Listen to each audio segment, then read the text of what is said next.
Mes dear Lily Marley.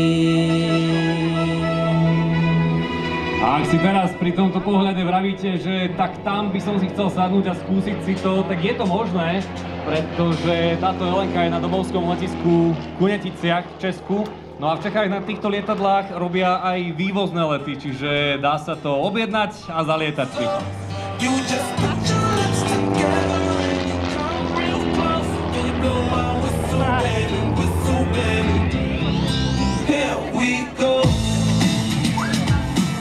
V Španielsku takisto to bolo veľmi obľúbené lietadlo. V olympijských hrách v Berlíne s poradovým číslom 11, kde v roku 1936 práve toto lietadlo zostave a ťahajúc vlajky so svastikou malo reprezentovať silu, kvalitu a rozmach nemeckého vojnového letectva.